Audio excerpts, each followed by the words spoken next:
So hello my dear student, कैसे हैं आप सब। आशा करता हूं कि आप सब अच्छे होंगे और स्वस्थ होंगे और बहुत अच्छे से अपनी पढ़ाई को आगे कंटिन्यू कर रहे होंगे। तो बेटा हमने पूरा प्लान पूरा ऑलमोस्ट जो बायोलॉजी क्लासिफिकेशन है ये आज अपनी कंप्लीट होने वाला है और अपने लास्ट चरण तक आ चुका है। तो आज स्टार्ट करते हैं हम virus, viroid prions and lichens. बहुत छोटा सा टॉपिक है, बहुत आसानी से समझेंगे चीज़ों को, हल्के हल्के। एंड देन फिर ये चैप्टर आपका ओवर हो जाएगा, फिर समरी के कुछ अच्छे अच्छे पॉइंट दिखेंगे। ठीक है बेटा। तो चलो आज बात करते हैं हम वायरस की। वायरस देखा, वायरस एक वायरस दो टाइप के वायरस है ना। एक वायरस कौन सा वाला, एक मूवी वाला और एक असली वाला वायरस। दोनों ही खतरनाक है। तो देखो ये असली वाला वायरस की बात करते हैं हम। मूवी वाला वायरस कौन सी वाली मूवी में था, थ्री इडियट्स। चलो ये वायरस की बात करते हैं।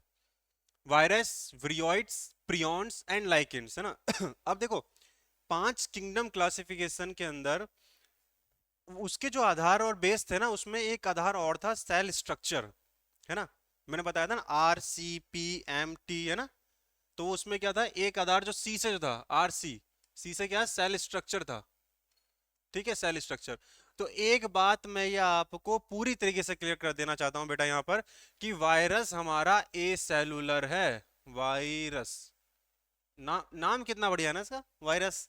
वायरस हमारा क्या है, ए सेलुलर। ए सेलुलर मतलब इसके पास कोई स्पेसिफिक सेल स्ट्रक्चर नहीं है। सॉरी, ए सेलुलर है, ठीक है। मतलब ये एक पूरी यूनिट नहीं है, एक मतलब पूरा एक फुल सेल नहीं है ये, है ना। जैसे कहते हैं ना कि ए सेलुलर है ये, एक स्पेसिफिक सेल नहीं है ये, पूरी तरीके से सेल नहीं है। सेल होने के लिए मेम्ब्रेन होना चाहिए, न्यूक्लियस होना चाहिए, और भी बहुत सारे चीजें होनी चाहिए। न्यूक्लियस नहीं भी हो तो उनके फंक्शंस को अपनाने के लिए, लेने के लिए कोई ना कोई चीज होनी चाहिए। इसकी बैक्टीरिया के अंदर है। तो ऐसी ये जो चीज है ना, वायरस ए सेलुलर होता है। तो हमारे जो RH विटाकर साहब ने जो क्लासिफिकेशन करवाया था 1969 में, 5 क्लासिफिकेशन, तो उन्होंने ये बोला था कि ये वायरस उन्होंने इंक्लूड नहीं किया था क्योंकि इसमें एक करेक्टर था, सेल स्ट्रक्चर, थैलस ऑर्गेनाइजेशन, इनके बेस पे किया था। तो ये हमारे पास इसका कोई ऐसा सेल स्ट्रक्चर नहीं होता है, ये पूरा सेल नहीं है ये, है ना। देखो, in the 5 classification of Whittaker there are no mention of lichens and some acellular organisms like virus. देखो, लाइकेंस का भी जिक्र नहीं है, क्योंकि लाइसेंस जो लाइकेंस है ना, इस लाइकेंस का इसलिए जिक्र नहीं है।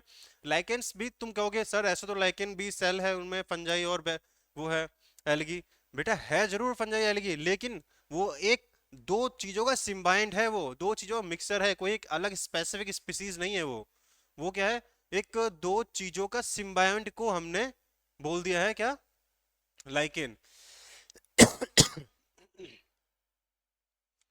और एक ए सेलुलर ऑर्गेनिज्म है। तो ए सेलुलर ऑर्गेनिज्म में एनसीईआरटी ने लिखा रखा, पहला वायरस, दूसरा विरियोइड्स, तीसरा हमारा प्रियॉन्स। तो ये याद रखो कि ए सेलुलर में एनसीईआरटी में कौन कौन से एग्जांपल है, तीन एग्जांपल दे रखे हैं ए सेलुलर में एनसीईआरटी ने। पहला विरियोइड्स, सॉरी पहला वायरस, विरियोइड्स एंड देन प्रियॉन्स। ये तीन एग्जांपल है हमारे एनसीईआरटी में। अब आगे बढ़ते हैं बेटा ना, हम इसको मेंशन ब्रीफली इंट्रोड्यूस करते हैं। All of us who have suffered the ill effect of common cold और फ्लू, है ना। सारे के सारे मैक्सिमम इल इफेक्ट और कॉमन कोल्ड के, जिसकी ये तुम्हारा सर्दी जुकाम हो जाता है अभी इस वक्त, तो कॉमन आने वाले हैं, दिसंबर है ना, जनवरी फरवरी, अभी कड़ाके की सर्दी पड़ेगी तो उसमें कॉमन फ्लू जैसे खूब सारे सिम्टम्स दिखते हैं। तो पहला क्या है कि common ill effect of flu, है ना, ये सब है। What what effect of virus can we have on us. अब वायरस का हम पे क्या इफेक्ट होता है, तो ये जो हमारा जो कॉमन कोल्ड, ये किस चीज से होता है, कॉमन कोल्ड होता है हमारे राइनो वायरस से। राइनो वायरस से हमें कॉमन कोल्ड की ऐसी डिजीज होती है। तो क्या है, do not associate it with our condition. What effect virus can have on us even if we do not associate with it our condition. Virus did not find a place in a classification on since they are not condition as a true living. Virus क्या लिखा है, देखो ये सब बहुत छोटी छोटी चीजें हैं, मैं बता दूंगा क्या चीज नीट के एग्जाम में आएगी और क्या चीज बोर्ड के एग्जाम में आएगी। ये सब कुछ नहीं पूछा जाता। हाँ बस ये पूछा जाता है कि वायरस कनेक्टिंग लिंक है किसके बीच का। वायरस जो है ये आपका वायरस जो है, वायरस है कनेक्टिंग लिंक है बीच का, किसके बीच का, लिविंग और नॉन लिविंग। मतलब लिविंग और नॉन लिविंग के बीच का कनेक्टिंग लिंक है। क्यों, क्योंकि जब ये किसी की बॉडी में जाता है ना, तो ये एज अ लिविंग ट्रीट करता है, और जब किसी की बॉडी के बाहर आता है ना, तो ये नॉन लिविंग बन जाता है। ठीक है। तो वायरस ट्रूली लिविंग नहीं था, इसी वजह से इसको किंगडम क्लासिफिकेशन में जगह नहीं मिली। है ना। किंगडम क्लासिफिकेशन, सॉरी, इसे किंगडम क्लासिफिकेशन जगह नहीं मिली, क्यों? If we understand living as those organism that have a cell structure, अगर हम ये माने कि लिविंग ऑर्गेनिज्म वही हो सकता है जिसके पास सेल स्ट्रक्चर है, तब तब वायरस उस कंडीशन में आपका क्लासिफिकेशन से बाहर हो जाएगा, लिविंग नहीं कहलाएगा। ठीक है, ऐसे एक्चुअली वायरस के पास क्या होता है, एक प्रोटीन मशीनरी होती है, ये हमारी बॉडी के अंदर घुसता है और तब तो ये जाके लिविंग काम करता है, क्योंकि हमारे प्रोटीन सिंथेसिस मशीनरी ना उस पर कब्जा कर लेता है ये, और उससे अपनी प्रोजनी को आगे बढ़ाता है। लेकिन जैसे इसे बॉडी से बाहर निकालते हैं, ये क्रिस्टल फॉर्म में बन जाता है, ये डेथ हो जाती है इसकी। डेथ मतलब ये कुछ होता ही नहीं है, एकदम क्रिस्टल फॉर्म है, मतलब डेथ है, अब इसका कुछ नहीं हो सकता। लेकिन जब बॉडी के अंदर रहता है तो लिविंग फॉर्म आता है, प्रोटीन मशीनरी सिंथेसिस करता है, हमारी प्रोटीन मशीनरी कब्जा करके आगे बनाता है। अभी HIV एड्स इन सब में बताता हूँ मैं आपको कैसे कैसे ये वायरस के थ्रू होते हैं। तो बता दिया ना कि क्योंकि क्लासिफिकेशन में इसलिए नहीं आता क्योंकि ये ट्रू लिविंग नहीं है। ट्रू लिविंग क्यों नहीं है? क्योंकि इनके पास सेल स्ट्रक्चर नहीं है। The virus are non cellular, लिखा है यहाँ पर, non cellular organisation that are characterised having an inert crystalline structure outside the living cell. देखो मैंने क्या बोला था, लिविंग सेल के अंदर तो ये ऐसा, मतलब सॉरी, किसी भी सेल के अंदर, है ना, किसी भी सेल के अंदर ये लिविंग अवस्था में मतलब अपने आप को शो करते हैं, और सेल के बाहर आने पर ये इनर्ट क्रिस्टल के फॉर्म में बन जाते हैं ना, क्रिस्टल ऐसे से क्रिस्टल की फॉर्म में बन जाते हैं, ये ऐसे करे क्रिस्टल हो जाते हैं ना। कहां पर? Outside the living system. Outside the living system virus कैसा होता है? ऐसा इनर्ट क्रिस्टलाइन फॉर्म में होता है। कुछ कुछ चीजें हैं बेटा, वो याद रखनी है। वायरस विरोड्स बहुत सिंपल टॉपिक है, ज्यादा क्वेश्चन नहीं पूछे जाते। मैं बता दूं कौन कौन से क्वेश्चन पूछे जाते हैं, देखो अभी वायरस में डरने की जरूरत ही नहीं है। ये अभी हम पढ़ेंगे इसको ना, स्ट्रक्चर को, पहले पूरा इसका डिटेल डेटा पढ़ता है, detail data. Once they infect a cell, एक बार ये सेल को इन्फेक्ट करते हैं, they take over the machinery of the host. देखो मैंने क्या बोला था कि एक बार ये सेल को अगर इन्फेक्ट कर जाते हैं तो ये उस होस्ट की मशीनरी को ले लेते हैं। कौन सी मशीनरी? Protein synthesis. क्यों प्रोटीन सिंथेसिस मशीनरी को? देखो रेप्लिकेट लिखा है over the machinery of the host cell. Host cell की मशीनरी कौन सी? प्रोटीन सिंथेसिस वाली जो मशीनरी होती है, प्रोटीन प्रोटीन सिंथेसिस, जो मशीनरी प्रोटीन सिंथेसिस करती है ना हमारी बॉडी में, उसको ये लोग ले लेते हैं। अब प्रोटीन सिंथेसिस करके रेप्लिकेट करते हैं, क्यों? क्योंकि इनकी पूरी बॉडी प्रोटीन की बनी होती है, क्रिस्टल, एक प्रोटीन क्रिस्टल होते हैं, पूरी बॉडी प्रोटीन की बनी होती है। तो अब इनको एक प्रोटीन से दूसरा प्रोटीन बनाना है ना, तो कुछ ऐसी मशीनरी भी तो चाहिए जो प्रोटीन का निर्माण कर सके। तो इसलिए प्रोटीन सिंथेसिस मशीनरी को अपने कब्जे में ले लेते हैं और वहां से रेप्लिकेट करते हैं अपने आप को, एंड किलिंग द होस्ट, और बेचारे होस्ट को मार देते हैं। What do you call virus, living और नॉन लिविंग? क्या तुम वायरस को लिविंग और नॉन लिविंग बुला सकते हो? तो हम जाहिर सी बात है वायरस को ना ही लिविंग है ना ही नॉन लिविंग है। ये क्या है? करेक्टिंग लिंक बिटवीन है किसका? लिविंग एंड नॉन लिविंग का। Virus means venom. एक सेकंड बेटा, मैं अब क्लियरिटी आ रही होगी ना। वायरस मींस वेनम और पॉइजनस फ्लूइड, है ना। वायरस को वेनम और पॉइजनस फ्लूइड बोला था। अब आगे आगे डिफरेंट डिफरेंट साइंटिस्ट ने ना, जैसे वायरस की खोज करते गए, तो उन्होंने इसको वेनमस बोला, पॉइजन फ्लूइड बोला। उन्होंने उन्होंने क्या देखा कि एक कोई भी फ्लूइड है, उसको अगर हम किसी बॉडी में लगाते हैं तो उससे बीमारियां फैल जाती हैं। उसकी वजह से उन्होंने वेनम और पॉइजनस फ्लूइड बोल दिया, ठीक है। डीमेत्री आइवानोस्की, है ना, डीमेत्री आइवानोस्की, 1800 1892, 1892 ये सन बेटा याद रखनी है आपको। कुछ ही है, आर एच विटाकर की याद रखनी है इस चैप्टर में, और दिमित्री साहब की याद रखनी है। 1892 recognised a certain microbes as causal organism of mosaic disease of tobacco. Tobacco के मोज़ेक डिजीज, टैबो के अंदर ना, टैबो का मतलब एक जो वो होता है, क्या कहते हैं, भांग का पेड़ है ना टैबेको। जो ये आपके भांग के पेड़ होते हैं, कैनबिस सटाइवा, और जो आपके ये तंबाकू के पेड़ होते हैं ना, वो कैनबिस सटाइवा ही होता है, तंबाकू का पेड़, है ना। उसके अंदर क्या करते हैं, ये आपके जो वायरस है ना, ये उसमें टैबेको मोज़ेक वायरस नाम की एक प्रजाति थी। वो क्या करती थी, उसके जो लीव्स है ना, उन पे मोज़ेक मोज़ेक एक स्ट्रक्चर प्रोड्यूस करती थी। अब देखो तंबाकू बनता कैसे? तंबाकू होता क्या है? Cannabis sativa. कैनबिस सटाइवा एक प्लांट है, वो उस तंबाकू, उस प्लांट के पौधों को, पत्ते निकाल करके, उसको रगड़ करके, उस पत्तों को अच्छे से सुखा करके, एंड देन उनको फिर फैक्ट्री में बताएं जो भी कुछ करते हैं, इनलेट आउटलेट में, और उसके बाद उन पत्तों को सुखा करके फिर वो तंबाकू का उत्पादन होता है। ठीक है, तो इस प्रकार तंबाकू उत्पादन होता है। तो तंबाकू उत्पादन बेटा मोटा मोटा किससे हुआ? तंबाकू उत्पादन मोटा मोटा हुआ आपकी लीव्स से, किसके, कैनविस सटाइवा के। तो कैनविस सटाइवा की लीव्स पे ये एक ना छोटे छोटे मोजेक फॉर्मेशन करते हैं, बस इतना याद रखना कि ऑर्गेनिज्म मोजेक डिजीज, जिसे टैबेको के अंदर मोजेक डिजीज फैलाते हैं। तो इन्होंने ये देखा, तो कौन फैलाता है टैबेको के अंदर mosaic disease? Tobacco mosaic virus तंबाकू के अंदर ये मोजेक डिजीज फैलाता है ना। मोजेक मतलब पैचिस टाइप के। These were found to be smaller than bacteria because they were passed through a bacteria proof filter papers, है ना। और ये क्या करते थे, ये बैक्टीरिया छोटे पाए जाते थे और ये बैक्टीरिया के अंदर से फिल्टर, क्यों ये बैक्टीरिया छोटे पाए गए थे, क्यों, कैसे पता चला? क्योंकि इन्होंने क्या किया, बैक्टीरिया का जो बैक्टीरिया फिल्टर पेपर होता है, ऐसे पेपर टाइप का होता है, उसमें बहुत सारे केमिकल्स के थ्रू उसके स्पोर्स को छोटा कर देते। तो क्या होता है, उस बैक्टीरिया फिल्टर पेपर में से क्या किया उन्होंने, जो सीरम डाला, वो जो उसमें से निकला था फ्लूइड निकला था, उसको डाला, तो उसमें से वो पूरा वायरस तक पास हो गए। तो इन्होंने क्या किया, इन्होंने पता लगाया कि वो बैक्टीरिया से छोटे हैं, क्यों, क्योंकि वो बैक्टीरिया प्रूफ पेपर्स में से निकल गए। मैं अभी सब एक साथ आपको मर्ज कर दूंगा। एम डब्ल्यू बेजेंनिक है ना, इन्होंने 1898 1892 हुआ है, फिर भाई उनकी देखा देखी, इन्होंने भी करा एम डब्ल्यू बेजेंनिक साहब ने।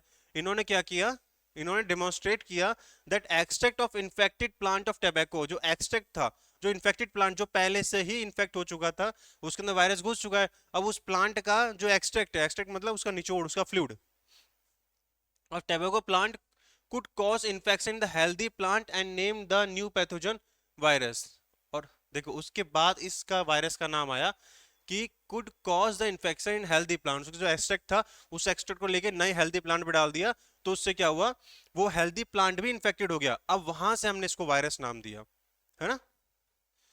और उस फ्लूइड का नाम दिया कॉन्टेगियम vivum fluidum, contagium vivum fluidum, उस फ्लूइड का नाम दिया। उस फ्लूइड को क्या बोला कि इन्फेक्शियस लिविंग फ्लूइड, वो इन्फेक्शियस लिविंग फ्लूइड है ना, सही है, वो इन्फेक्शियस लिविंग फ्लूइड है। अब इन्होंने इन्फेक्शियस लिविंग फ्लूइड इसलिए बोल दिया क्योंकि उनको लगा कि कोई ऐसे लिविंग बॉडी है वहां पर जो फ्लूइड में घूम रही है, और हमने जब उसको प्लांट पे डाला, टोबैको प्लांट पे, तो वो लिविंग बॉडी ने पूरे टोबैको प्लांट का सत्यानाश कर दिया, मोज़ेक फॉर्मेशन कर दिए।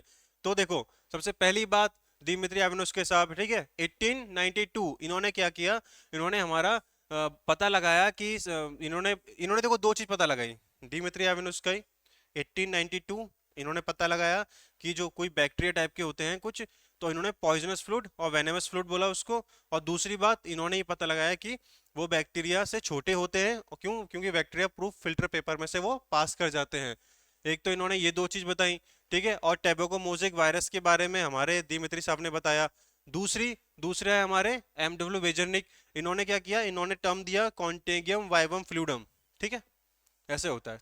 अच्छा एक चीज याद रखो बेटा, ऐसा ना इसमें क्वेश्चन आते हैं, नीट के अंदर क्वेश्चन आते हैं क्रॉस द मैचिंग, उसमें क्या करता है एम डब्ल्यू बेजरनिक लिख देता है, ठीक है, और उनके सन याद रखना कौन सी है, 1898 एम डब्ल्यू वेजरनिक आता है उसमें लिखा हुआ।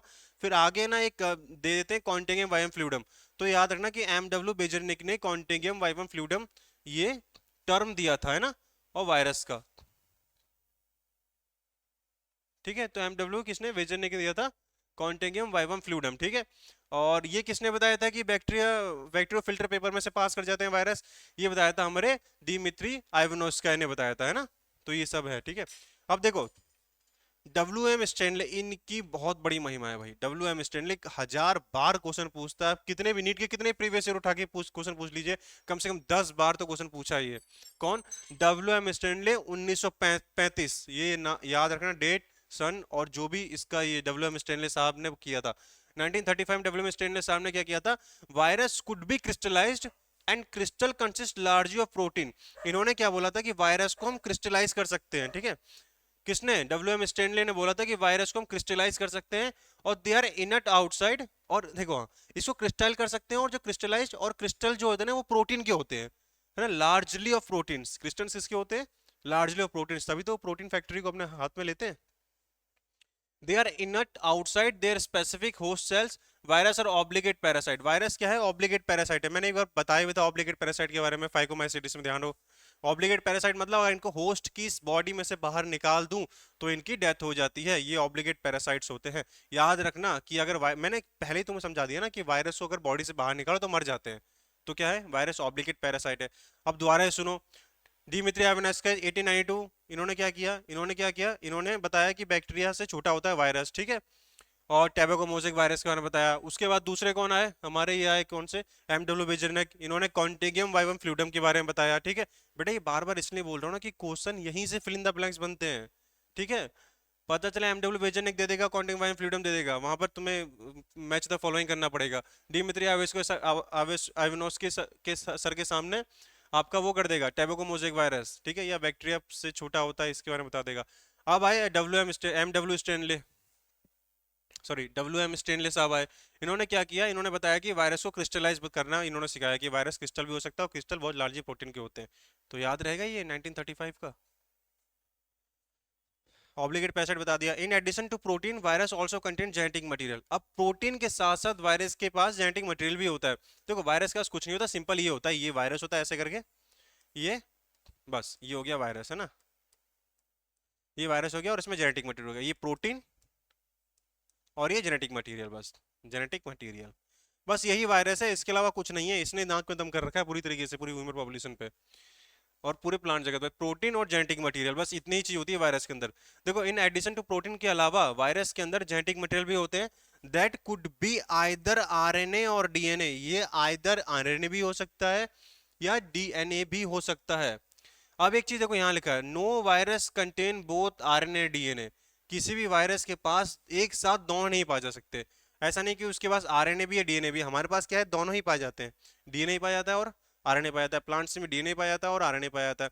लेकिन वायरस एक ऐसी चीज है जहां पर या तो डीएनए पाया जाएगा या तो फिर आरएनए वायरस होगा, दोनों एक साथ नहीं पाए जाएंगे, डीएनए और आरएनए। ठीक है, अब virus is a nucleo protein. Virus को न्यूक्लियो प्रोटीन बोलते हैं क्योंकि न्यूक्लियस है और प्रोटीन है। ठीक है, nucleo protein and the genetic material infectious. Virus की कवरिंग प्रोटीन की होती है और इसका जेनेटिक मटेरियल क्या होता है, इन्फेक्शियस होता है। ठीक है, बस ये याद रखना है कि वायरस की कवरिंग प्रोटीन की बनी होती है और उसका जेनेटिक मटेरियल इन्फेक्शियस होता है। जेनेटिक मटेरियल कौन कौन हो सकता है, आरएनए और डीएनए दोनों हो सकता है, लेकिन दोनों एक साथ एक ही वायरस में नहीं पाए जा सकते। कि पता ले आरएनए और डीएनए एक साथ एक ही वायरस में नहीं, या तो उसमें आरएनए होगा या तो डीएनए होगा। ठीक है, ये बात बहुत इंपॉर्टेंट है बेटा, ये बात कि आइदर डीएनए और आरएनए नहीं, नो वायरस कंटेन है ना, इसको स्टार मार्क ला करके पढ़ना अपनी एनसीईआरटी के आगे ना। इन इन छोटी जो जो देखो बेटा, मैं इसमें नोट्स नहीं लिखवा रहा हूँ आप लोगों को, मैं इसमें क्या कर रहा हूँ, आप ना सिर्फ स्टार मार्क ला के चलो।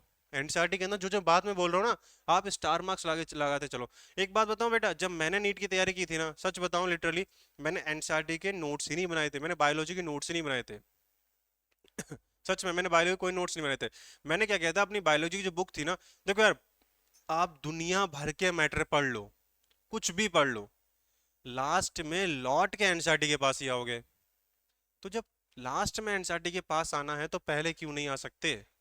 पहले एनसीईआरटी की क्लियरेंस रखो ना अपने दिमाग में। मैंने हजारों बच्चों को देखा है कि सर मेरा नहीं हो पा रहा है, सर मैंने पूरा मॉड्यूल चार्ट लिया है, सारे मैंने कोचिंग के मॉड्यूल कर लिए, नहीं हो पा रहा है। अरे जब लास्ट में एनसीईआरटी की लाइन से क्वेश्चन उठ के आ रहे हैं तो फिर व्हाई नॉट एनसीईआरटी? क्यों आप दूसरे की तरफ भाग रहे हो? क्यों मूर्खता दिखा रहे हो? क्यों ड्रॉप पे अपने ड्रॉप ड्रॉप लगा रहे हो? अरे एनसीईआरटी बोला है साफ साफ मेंशन सिलेबस में कि एनसीईआरटी से बाहर को एक अक्षर नहीं जाना। एनसीईआरटी पढ़ो ना बैठ करके, और मैं आपको पढ़ा रहा हूँ पूरी तरीके से। देखो मैं ना जो जो गलतियां मैंने की हैं एनसीईआरटी की, क्योंकि मैंने ऐसे पता नहीं कितने पेपर दे डाले नीट्स के एग्जाम को देने से पहले, है ना, तभी एमबीबीएस एसएनएमसी आगरा में सिलेक्ट हुआ मैं। तो मैंने ऐसे ना जाने कितने एग्जाम दे डाले, तो मुझे पता है कि उन क्वेश्चंस में कहाँ कहाँ से लाइन से क्वेश्चंस उठते हैं। ये सारी लाइंस में से मोस्ट इंपॉर्टेंट लाइंस में से बताऊंगा कहाँ कहाँ से क्वेश्चन उठते हैं। बस आप उस लाइन को घेर लो और वहां स्टार मार्क लगा दो, है ना, और कि ये लाइन से क्वेश्चन आते हैं। बात लास्ट में वही हाईलाइटेड लाइन पढ़ के जाना है आपको। मैं यही करा करता था। मैं क्या करता था, सीधे सीधे एक बुक ली और उसमें लाइन को हाईलाइटेड कर दिया एनसीईआरटी की, और बस कुछ शॉर्ट नोट से ऊपर चिपका दिए, बस दैट्स इट, और लास्ट में वही पढ़ के आता था और अच्छे खासे नंबर ग्रैब करता था, है ना। चलो आगे बढ़ते हैं। A virus is that a virus is a nucleoprotein and the genetic material infectious. बता चुका हूं मैं, जेनेटिक मटेरियल इन्फेक्शियस होता है। In general virus that infect plants have single stranded RNA, and virus जो इन्फेक्ट करते हैं एनिमल्स को हैव आइदर सिंगल और डबल स्ट्रैंडेड आरएनए और डबल स्ट्रैंडेड डीएनए। देखो जनरली जनरली अगर मैं कहूं कि अगर वो वायरस जो प्लांट्स जो एनिमल्स को इन्फेक्ट करते हैं वो जनरली सिंगल स्ट्रैंडेड आरएनए होते हैं। वो वायरस जो एनिमल को इन्फेक्ट करते हैं वो जनरली सिंगल स्ट्रैंडेड आरएनए होते हैं। ठीक है, अब वो वायरस जो प्लांट को इफेक्ट करते हैं वो जनरली सिंगल स्ट्रैंडेड आरएनए हो सकते हैं या फिर डबल स्ट्रैंडेड डीएनए हो सकते हैं। ठीक है, डीएनए डबल स्ट्रैंड की फॉर्म में स्टेबल होता है, आरएनए के पास स्टेबिलिटी है। अभी मैं जेनेटिक मटेरियल पढ़ाऊंगा तो वो सिंगल स्ट्रैंड की फॉर्म में स्टेबिलिटी स्टेबल रह जाता है, लेकिन आरएनए क्या है, वो डबल स्ट्रैंड फॉर्म में है, तो वो डबल स्ट्रैंड फॉर्म में ज्यादा स्टेबल रहता है। इनका सिंगल स्ट्रैंडेड आरएनए है, इसलिए इनका म्यूटेशन रेट बहुत फास्ट आ रही है, अपनी अपने आप को बहुत स्पीड में चेंज करते हैं। तभी तो वायरस का आज तक कोई वैक्सीन नहीं बन पाया है। इनकी कोई पैथोजेनिसिटी को हम ढूंढो, पता चले वो पैथोजेनिसिटी ही इन्होंने गायब कर दी। जो एंटीजन जो कॉज करता था वही खत्म कर दिया इन्होंने। हम किसको मारे, कैसे मारे, अपनी शक्ल ही बार बार बदल दे रहा है, आउटर कोट की निर्माण बार बार बदल दे रहा है। तो इसी वजह से वायरस में म्यूटेशन बहुत जल्दी होता है। तो मैंने क्या बताया, एनिमल्स में जनरली वायरस जो इन्फेक्ट करते हैं वो सिंगल स्ट्रैंडेड आरएनए होते हैं। प्लांट्स में जो वायरस इन्फेक्ट करते हैं वो सिंगल स्ट्रैंडेड आरएनए और डबल स्ट्रैंडेड डीएनए हो सकते हैं। देखो यही बात बोली है, आइदर, ऐसा नहीं कि प्लांट के अंदर एक ही प्लांट में आरएनए डीएनए दोनों घुस गए। एनसीईआरटी ने पहले ही क्लियर कर दिया कि आरएनए ये हो सकता है या अकेला डीएनए हो सकता है। लेकिन प्लांट वायरस की बात करूं तो वहां पर डबल स्ट्रैंडेड डीएनए भी आ जाते हैं। बेटा ये याद रखना है बस। अब आगे बढ़ते हैं, बैक्टीरियल वायरस।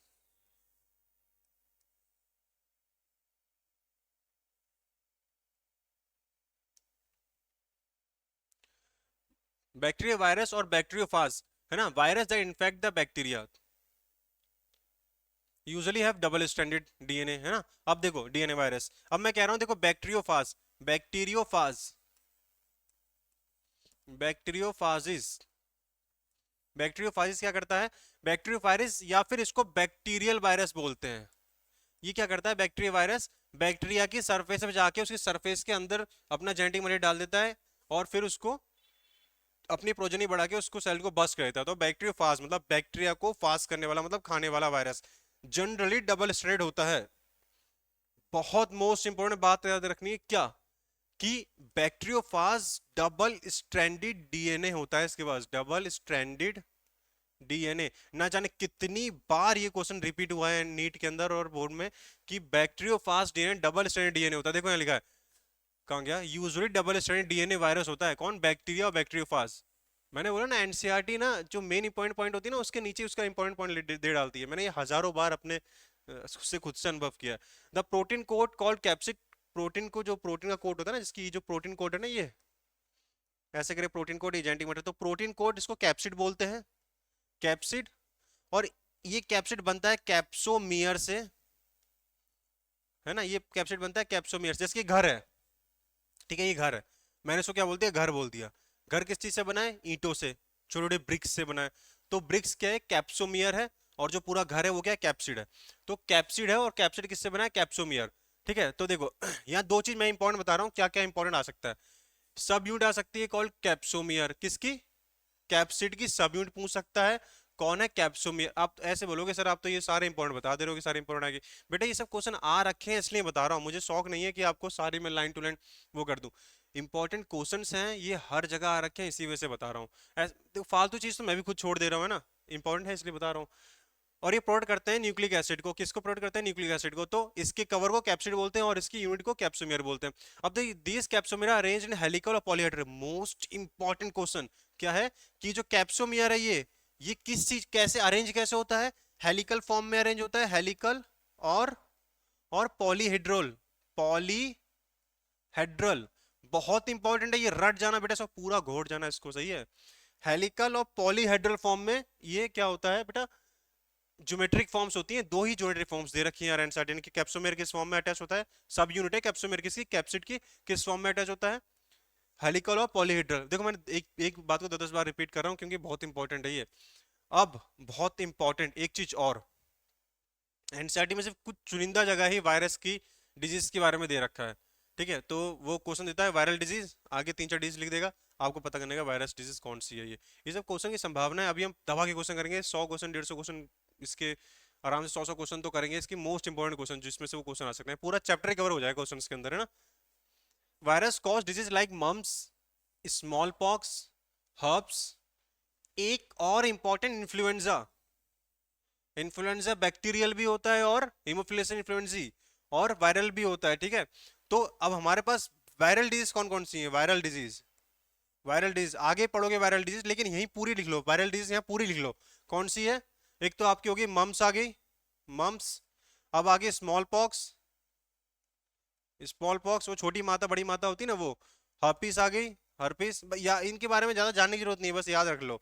इन्फ्लुएंजा आ गया, HIV एड्स आ गया है ना, और कॉमन कोल्ड आ गया। क्या आ गया? Common cold. बेटा जो जो बोल रहा हूँ ना उसको एनसीईआरटी में यहाँ का यहीं लिख लो। एनसीईआरटी में इतनी बीमारियां दे रखी हैं जो कि तुम्हारे वायरस से होती है। कौन?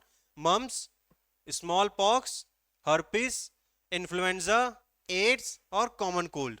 ठीक है, एक दो तीन चार पाँच छः, छह बीमारियां हैं जो अपनी वायरस से होती है। इसके अलावा एनसीईआरटी में कोई कोई बीमारी नहीं है। ठीक है, अब देखो आगे बढ़ो। AIDS in human is also cause by virus. Virus में एड्स ह्यूमन की वजह से कॉज होता है।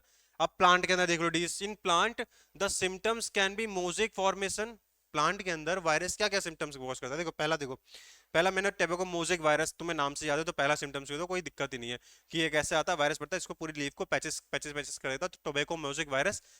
ज्यादा इतना डरने की बात नहीं है कि मोजेक फॉर्मेशन। अब दूसरा, दूसरा क्या करता है? वायरस यहाँ पर आता है ना, तो इसकी जो मिड वीन होता है, मिड्रिप उसे उसको इन्फेक्ट कर देता है, खा जाता है। अब जब मिड्रिप खा जाता है ना, तो ये ऐसे लीफ अंदर कर्ल करने लग जाती है, ऐसे ऐसे रोट ऐसे कर्ल करने लग जाती है ना, क्योंकि मिड्रिप खा गया बीच की। तो ये क्या है? ऐसे ऐसे ऐसे करके कर्ल होकर के ये तो वो करती है। तो दूसरी क्या है? लीफ रोलिंग और कर्लिंग, की लीफ रोल कर जाती है और कर्ल कर जाती है। अब लीफ रोल और कर्ल कर जाएगी तो क्या होगा? फोटोसिंथेसिस मशीनरी खराब हो जाएगी, ज्यादा सरफेस एरिया नहीं रहेगा, तो लीफ प्लांट डेड कर जाएगा।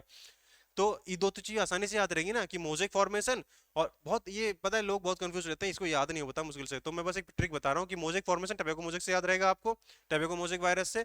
और लीफ रोलिंग करने में क्या होता है? एक मिड्रिप को खा जाते हैं ताकि लीफ ऐसे कर रोल हो जाती है, उससे फोटोसिंथेसिस नहीं हो पाती है। और येलोइंग एंड वीन क्लियरिंग। अब देखो मैंने क्या बोला, ऐसे मिड्रिप को खाता है ना ऐसे करके, मिड्रिप को, तो वही क्या होता है, जब खाते खाते खाते पूरा क्लोरोफिल खा जाता है, तो क्लोरोफिल खाने के बाद क्या होता है? हरे से क्या होता है? पीला बन जाता है। तो क्या होता है कि जब हरे से पीला होता है तो येलो, येलो और वेन क्लियरिंग। वेन क्लियरिंग क्या होता है? मतलब जो आपकी जो वेन्स होती है ना, उसको पूरा क्लियर कर देता है, उसको मतलब पीला रंग कर देता है। तो मोजेक फॉर्मेशन लीफ को कर्ल कर देता है। और लीफ अब कर्ल हो गई तो क्यों कर्ल हुई? क्योंकि क्लोरोफिल खत्म होने लग गया और उसकी बीच की वो खाली, तो उसकी वजह से क्या होगी? येलोइंग एंड वेन क्लियरिंग होगी। ड्वार्फिंग, उससे प्लांट ड्वार्फ हो गया और छोटी ग्रोथ होगी। तो ये एक स्पेसिफिक एक क्राइटेरिया है आपको याद करने के। पहले क्या हुआ? एक वायरस आया, उसने उसको, टोबैको मोजेक वायरस आया, तो पहले डिजीज याद कर लो, मोजेक फॉर्मेशन करता है। टोबैको मोजेक वायरस आया, उसने क्या किया? मिड्रिप को खा गया। मिड्रिप को खाने के बाद क्या होता है? लीफ कर्ल और रोल हो जाती है। अब लीफ वो कर्ल और रोल हो गई तो क्या हो गया कि उसकी वीन क्लियर हो गई और लीफ पीली पड़ गई, क्योंकि क्लोरोफिल खत्म हो गया। अब जब लीफ पीली पड़ गई तो उसकी ग्रोथ, स्टंटेड ग्रोथ होगी और डॉर्फिज्म हो गया। तो ये पूरा आप ऐसे साइकिल से याद कर सकते हो। क्या कैसे? मैंने भी ऐसे ही याद किया था नीट के टाइम पे। अब आगे पढ़ते हैं। आगे बेटा बस एक ही एग्जांपल देख लो आप। ये एग्जांपल है टोबैको मोजेक वायरस का, है ना। ये कैप्सिड है इसका, और ये RNA है। ये कौन सा वायरस है? टोबैको मोजेक वायरस है बेटा। और ये वाला कौन सा वायरस है? ये है बैक्टीरियोफाज, नीचे लिखा है बैक्टीरियोफाज, है ना। और ये टोबैको मोजेक वायरस। ये चीज बेटा आपको एग्जाम ये याद ही रखना पड़ेगा कि ऊपर हेड होता है, कॉलर होता है, सीट होती है, और कितनी वो होती है? 6 होती हैं। ये 6 टेल होती हैं, याद रखना। टेल कितनी होती है? 6 टेल होती हैं। ये चीज याद रखना इंपॉर्टेंट है ना। 6 टेल फाइबर होते हैं, सीट होती है, कॉलर होता है और हेड होता है ना। ये बैक्टीरियोफाज है। बैक्टीरियोफाज का डीएनए, बैक्टीरियोफाज का जेनेटिक मटेरियल कैसा होता है बेटा? डबल स्ट्रैंडेड डीएनए वायरस है ये, डबल स्ट्रैंडेड डीएनए वायरस। बेटा तुम सब कुछ भूल जाओ वायरस में, ये तो याद रखना, डबल स्ट्रैंडेड डीएनए वायरस है ना, बैक्टीरियोफाज होता है। ठीक है, ये कौन सा है? Tobacco mosaic virus. इसका कैप्सिड है और RNA। RNA भी कैसा होता है बेटा? इसका सिंगल स्ट्रैंडेड होता है, सिंगल स्ट्रैंडेड। कैप्सिड तो मैंने बता दिया, कैप्सोमियर, हेलिकल और पॉलीहेड्रल। देखो हेलिकल फॉर्म में, देखो देखो ये हेलिकल फॉर्म में ऐसे ऐसे ऐसे ऐसे करके, है ना। देखो ये ऐसे ऐसे करके, यूं यूं ऐसे करके हेलिकल फॉर्म में TMB का। ठीक है, अब बस इतना ही, आगे पढ़ते हैं। और है, अब बेटा पढ़ते हैं विरियोइड्स की तरफ को, है ना। ये तो अपना हो गया पूरा क्लियर। अब पढ़ते हैं विरियोइड्स।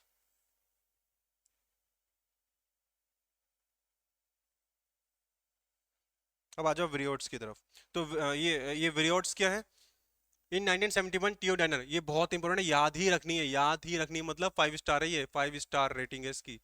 5 स्टार रेटिंग क्यों है ना? 1971 टियोडाइनर वायरट्स, जहां भी नाम हो, कहीं भी नाम ले लो वायरट्स, आपको सबसे पहले मन में जो चीज याद आना चाहिए वो क्या? 1971 और टीओ डाइनर। ठीक है, आपको ये नाम याद ही आना चाहिए जहां भी वायरस का नाम लिया जाए, क्योंकि कुछ नहीं पूछता इसमें, सिर्फ एक ये चीज पूछता है और दूसरी मैं और बताता हूँ क्या पूछता है, सिर्फ तीन चीज पूछेगा।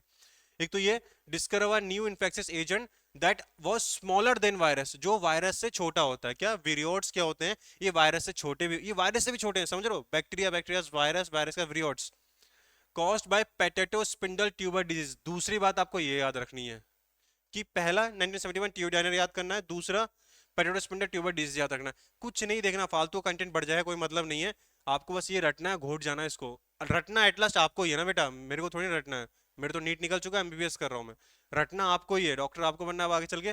तो बस आपको ये कंटेंट बढ़ाने से कोई मतलब नहीं है, बस ये है कि ट्यूडाइनर ने करा है, पेटेटो स्पिंडल ट्यूबर डिजीज बताता है, और फ्री आरएनए होता है, इसके पास प्रोटीन कोट नहीं होता। अब प्रोटीन कोट नहीं होगा तो, अरे तो वायरस से हल्का हो जाएगा ना भाई। वायरस के पास मान के जो 2 किलो का वायरस है मजाक कर रहा हूँ, ऐसे ही बता रहा हूँ, 2 किलो का वायरस है उसमें, उसमें 2 किलो के वायरस में आधे आधे किलो का उसका वो हो गया, चलो 1 किलो का मान लो उसका प्रोटीन कोट हो गया है ना, और 1 किलो का उसका जेनेटिक मटेरियल हो गया। तो अब इसके हमारे पास इजी है, तो इसके पास तो सिर्फ फ्री आरएनए है ना, तो इसके पास प्रोटीन कोट तो हट गया, तो 1 किलो तो कम हो गया ना इसका। तो क्या हो गया बेटा, जब इसका प्रोटीन कोट नहीं है तो ये क्या हो गया, ये वायरस से हल्का हो गया है ना, इसका जो आरएनए है वो वायरस से हल्का हो गया। हालांकि मैंने जो तुम्हें ये भारी हल्केपन की बात बताई ना, ये इसका आरएनए जो है ना विरियोइड्स का, ये वायरस के आरएनए के मॉलिक्यूलर वेट से कम होता है। लेकिन तुम ये वो जो मैंने बताई ट्रिक 1 किलो 2 किलो वाली, उससे याद रख सकते हो कि जो विरियोइड्स का आरएनए है वो वायरस के आरएनए के मॉलिक्यूलर वेट से कम होता है। आरएनए के मॉलिक्यूलर वेट होते हैं, मैं आपको पूरा बताऊंगा, क्योंकि केमिकली तो है, राइबो न्यूक्लिक एसिड ही तो ही है। तो बताता हूँ मैं इसको, तो देखो एक चीज याद रखें, 1971 ट्यूडाइनर, दूसरी पेरिडोस्पिनल ट्यूबर डिजीज फैलाता है, तीसरा फ्री आरएनए होता है, इन पे कोई प्रोटीन कोट नहीं होता, जो कि देखो देखे ना, it lake the protein coat that is found in the virus, इनका प्रोटीन कोट नहीं होता जो कि वायरस में पाया जाता था, इसलिए इनका नाम विरियोइड रखा गया है। और this RNA of the viroid low molecular weight, बस तीन चीज, 1971 ट्यूडाइनर, दूसरी पेरिडोस्पिनल ट्यूबर डिजीज फैलाता है, बहुत इंपॉर्टेंट, तीसरा क्या याद रखना कि फ्री आरएनए होता है इनके पास, और प्रोटीन कोट नहीं होता है, जिसकी वजह से इनका आरएनए का मॉलिक्यूलर वेट लो होता है। बेटा ये 5 चीजें तुमको याद रखनी है, इसके अलावा और कुछ नहीं आएगा इसके अंदर। प्रियॉन्स की बात करते हैं, अभी कुछ टाइम पहले ना ये एक प्रियॉन्स की डिजीज फैली थी है ना, प्रियॉन्स एक कुछ नहीं बताता हूँ, प्रियॉन्स सिर्फ एक प्रोटीन कंटेंट ही है। पहले वायरस विरियोट्स की डिजीज तो आ चुकी थी, फिर धीरे धीरे प्रियॉन्स की डिजीज भी कॉज हुई। पहले क्या देखो, मॉडर्न मेडिसिन के अंदर कुछ सर्टेन इन्फेक्शियस न्यूरोलॉजिकल डिजीज फैलाते हैं, ये एक बहुत इंपॉर्टेंट लाइन है कि प्रियॉन्स क्या करते हैं, प्रियॉन्स न्यूरोलॉजिकल डिजीज फैलाते हैं, मतलब मानसिक रूप से प्रताड़ित कर देते हैं ये पेशेंट को, मानसिक डिजीज फैलाते हैं, ठीक है, बीमारियां। were found to be transmitted by agent consisting of abnormally folded protein। एक बस प्रियॉन्स में आपको ये चीज याद रखनी है कि एबनॉर्मली फोल्डेड प्रोटीन होते हैं प्रियॉन्स। प्रियॉन्स क्या होते हैं, एबनॉर्मली फोल्डेड प्रोटीन्स होते हैं, और क्या होते हैं, ये न्यूरोलॉजिकल डिजीज कॉज करते हैं। अब प्रियॉन्स तो सिर्फ प्रोटीन ही पाया जाता है प्रियॉन्स के पास, तो ये क्या होते हैं, वायरस के सिमिलर होते हैं। देखो जेनेटिक मटेरियल से छोटे बड़े की बात नहीं होती, जेनेटिक मटेरियल सिर्फ अंदर होता है वायरस के ना, लेकिन इनके पास प्रोटीन कोट है, वायरस के पास ही प्रोटीन कोट है। अरे जेनेटिक मटेरियल तो अंदर है ना, दिख रहा है, जेनेटिक मटेरियल तो अंदर है, तो साइज दोनों की सिमिलर होती है, प्रियॉन्स की और वायरस की साइज सिमिलर होती है, लेकिन विरियोट्स की साइज छोटी होती है। क्यों, वो उसके पास सिर्फ आरएनए होता है, प्रोटीन कोट नहीं होता ऊपर का। सिर्फ आरएनए की क्या साइज होगी, आरएनए तो बहुत छोटी साइज का होगा ना, ये तो प्रोटीन तो बहुत लार्ज एक मॉलिक्यूल है, आरएनए तो बहुत छोटी साइज का होगा, लेकिन इनके पास क्या है, सिर्फ प्रोटीन है। ये क्या है, ये वायरस है, और ये क्या है, ये प्रियॉन्स है। वायरस मटेरियल हटा दो, जेनेटिक मटेरियल हटा दो, क्या बन जाएगा, प्रियॉन्स है। देखो अभी ना आप आगे पढ़ोगे कि क्या कहते हैं, 2 टाइप के जेनेटिक मटेरियल होते हैं, आरएनए, डीएनए, और एक प्रोटीन को भी जेनेटिक मटेरियल माना गया था बहुत टाइम पहले, लेकिन वो थ्योरी डिस्कार्ड कर दी गई थी।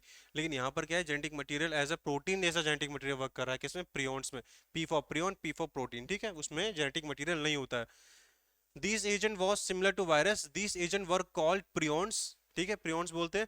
द मोस्ट नोटेबल डिजीज कौन कौन सी प्रियॉन्स की, ये याद रखना, बोविन स्पॉन्जिफॉर्म एंसेफेलोपैथी। अभी आप जब एमबीबीएस करने आओगे ना, तो एंसेफेलोपैथी मतलब जो हमारा एंसेफेलॉन है ना, एंसेफेलॉन मतलब ब्रेन, उसके अंदर ना आपकी स्वेलिंग कर देता है, ये छोटी छोटी गांठ करके ना आपको एकदम स्वेलिंग कर देगा, फिर बहुत पेन होता है, ठीक है।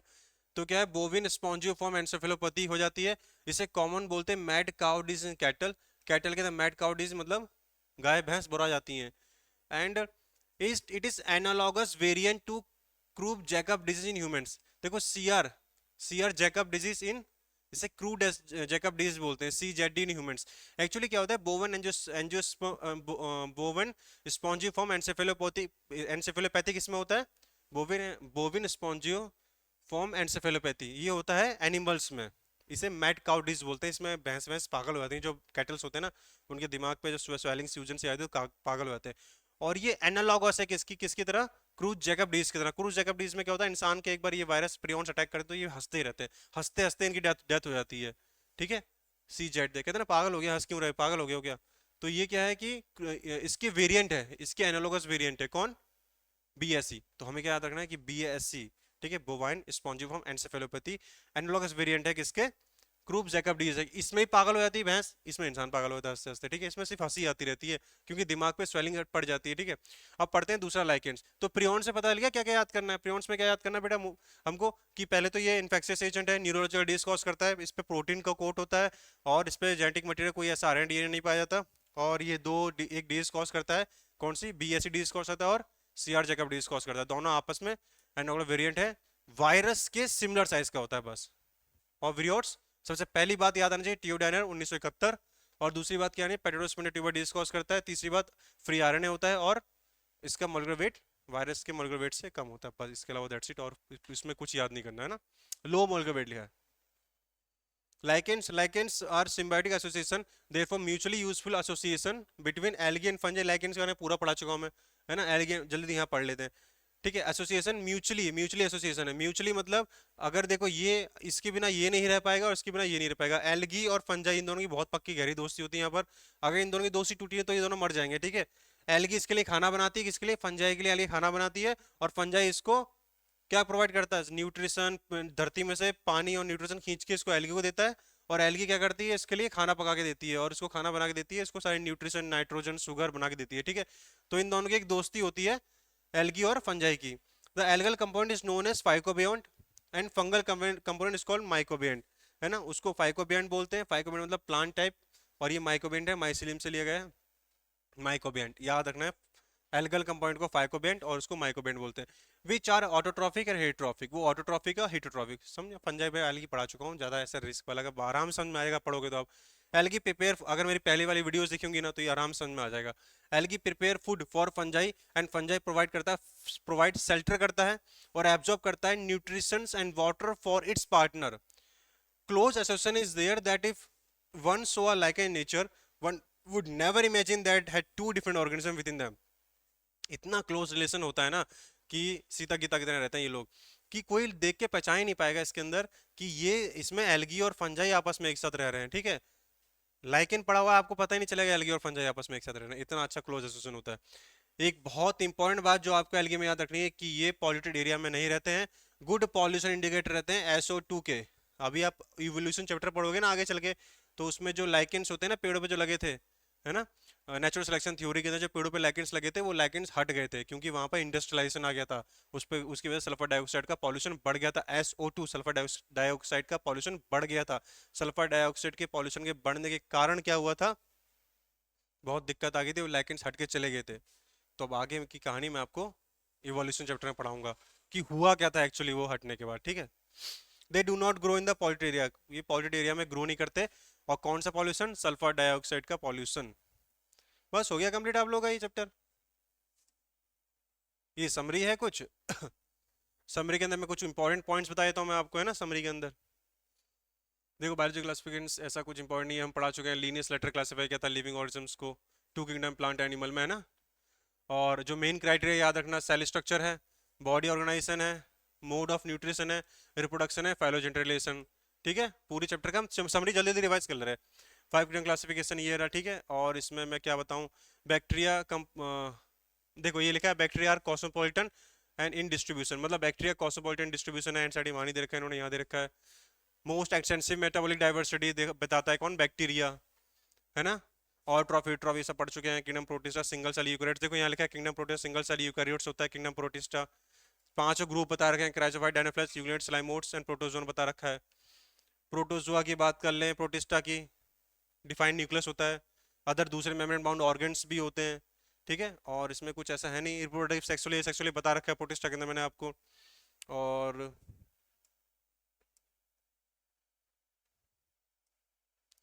देखो इसमें और क्या है, members of kingdom fungi show great diversity in structure and habitat, ये भी ऑलरेडी हम पढ़ चुके हैं कि स्ट्रक्चर और हैबिटेट में बहुत ग्रेट डाइवर्सिटी रखता है। पहले सबसे ज्यादा ग्रेट डाइवर्सिटी कौन है, मोनेरा ग्रुप, और दूसरा मोनेरा के बाद कौन सा है, अपना फंजाई।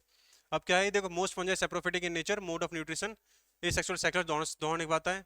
5 फाइकोमाइसिटी, एस्कोमाइसिटी, बेसिडी, ड्यूट्रोमाइसिटी, 4 ग्रुप हैं इसके अंदर अंडर किंगडम में। और इसमें से कुछ इंपॉर्टेंट है बता रहा हूँ मैं आपको।